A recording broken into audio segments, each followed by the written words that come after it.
إن الله فقير ونحن أغنياء سنكتب ما قالوا وقتلهم الأنبياء بغير حق ونقول ذوقوا عذاب الحريق. پادی سلورما سپارہ کے دا سورہ آل عمران دا 181 یوسل یو آیتیم نمبر آیت المبارکہ. پادی سلورما پارک کے دا سورہ آل عمران دا یوسل یو آیتیم نمبر آیت دی. پادی مذکورہ آیت کی اور پسی آیاتنو کی یو حد پوری اللہ رب العالمین دا اہل کتاب خصوصاً دا یہود و خباستونا او داغی بد خویونا او عیبونا و خصلتون بیان کری دی او دا قرآن کریم دا سورتون عام طرز بیان او دا قرآن عادت دا دی چی کلا دا اللہ سبحانه و تعالی توحید او دا غرنگ دا رسول اللہ رسالت او دا سی نور اسلامی احکام او شعائر ذکر کئی نو ناصفا یهود و نصوارا پا کرا گیری او داغی خباستون دا بیانی دا دی وجم دا دا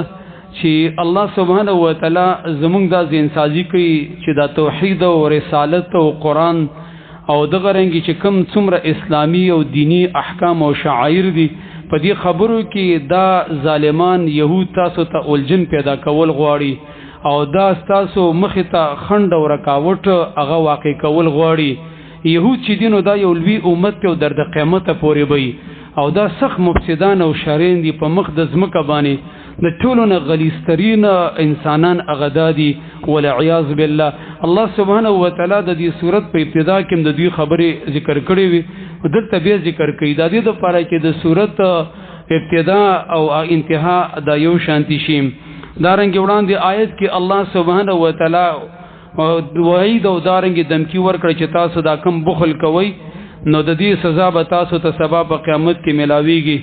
دی آیت کې د یهودو دا خباثت ذکر کوي چې واځي مالی بخل نه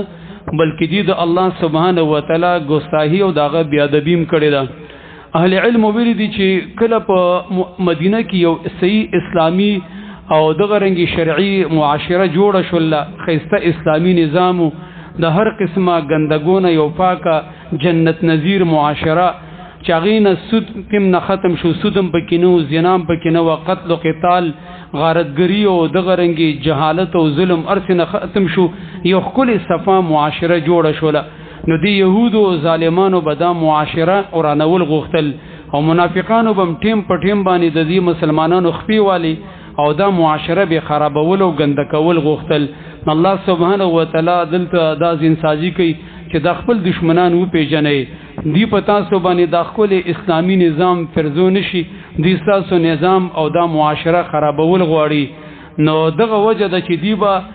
نبی صلی الله علیه وسلم باندې کله اعتراضونه کول او ویل به چې دا پیغمبر مونږ ځکه نه مونږ چې رب العالمین مونږ ته یو قانون ذکر کړی دی چې الله نؤمن لرسول حتی یاتینا بقربان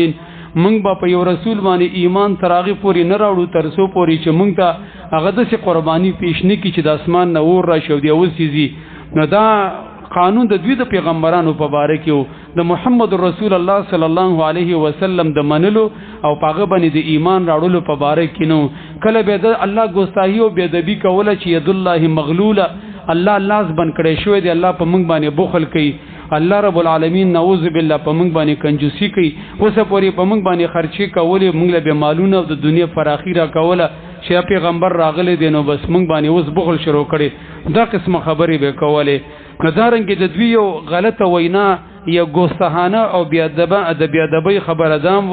چې کله دا آیت نازل شو عبد الله ابن عباس ویلی دی رضی الله عنهما چې دا آیت قرآن کریم کې رااله د سوره بقره من ذا الذي يقرض الله قرضا حسنا څوک دی چې الله سبحانه و تعالی ته بخیستا قرض ورکړي چې رب العالمین به داغي په څو چند باندې عوض او اجر او ثواب په آخرت کې ورکړي. نو دوی د دې خبرې نه ایسته چې کم دی غلطه فائدہ واغسته او غلط دی خبرې له غلط رنگ ورکو او خلک چې کم دی په دې باره کې دغه کول شکین کول او دا به ویلي چې افتقر ربک فسأل عباده القرض چې ګوره د محمد رسول الله صلی الله علیه وسلم رب والعیاذ بالله دا اوس غریب شوی دی ځکه د خلکو نه قرض غواړي تبه وګینې دا د دوی رب نو د دوی الله نو د دې داسې نسبتونه به کول. دیو جن د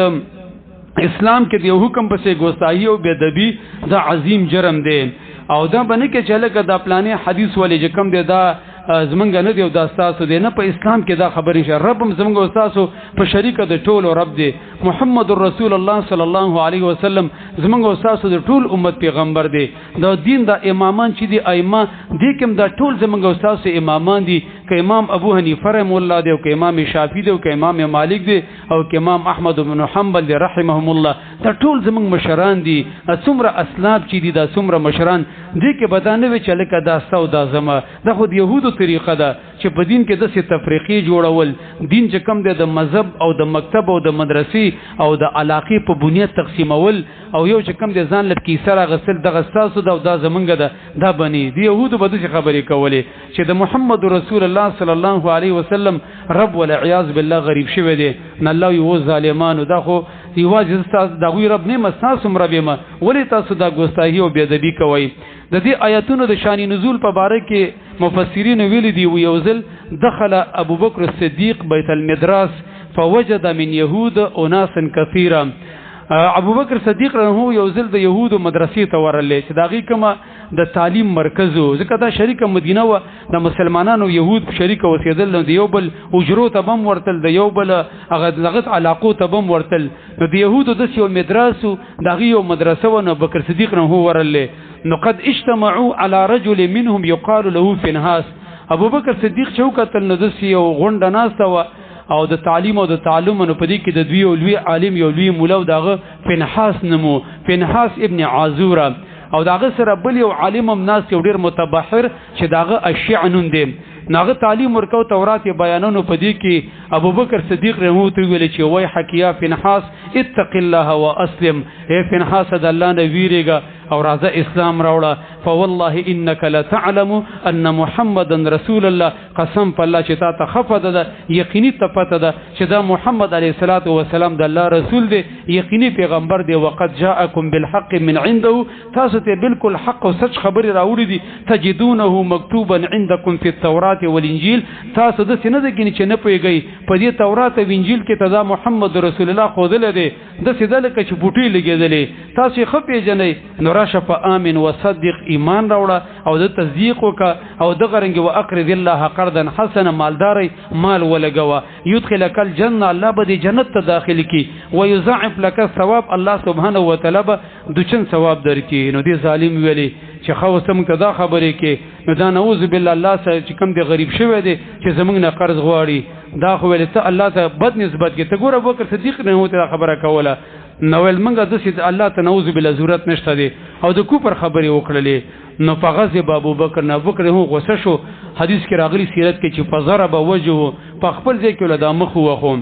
او د غرنګ سخت وهاله ول ور کړم ځکه مدینه د مسلمانانو حکومت او زور دی نو بده کې دا فنحاس سره له نبی صلی الله علیه وسلم ته ګیله وکړه چې یا محمد واغفر ما صنعك صاحبك اے محمد علیہ الصلوۃ والسلام ته وګوره استاد مرګری ما سره څه چلو کو ابو بکر زواله مناغي کې نبی صلی الله علیه وسلم ابو بکر صدیق ته ویل چې دا دی ولی واخو هغه ویل یا رسول الله قسم په الله که زمونږ د دې په مابینس کې د جنگ مندۍ لوز نه ما د دنه 60 واخو اوس مې مستډیره گزاره کړې دي ظالم خود سي د کوپر خبرې وکړلې او د غرنګ د الله ګستاهی او بېادبی وکړل ناغه ویل چې دا خبرې مانه دي کړي نو حدیث کې راغلی فانزل الله هذه الايه الله سبحانه وتعالى دا آیت راولېګو او د ابوبکر صدیق له تصدیق کو چې دي ظالم دا خبرې کړې دي لقد سمع الله قسم دي یقینا الله تعالی واوریدل قول الذين وینا دا کسانهم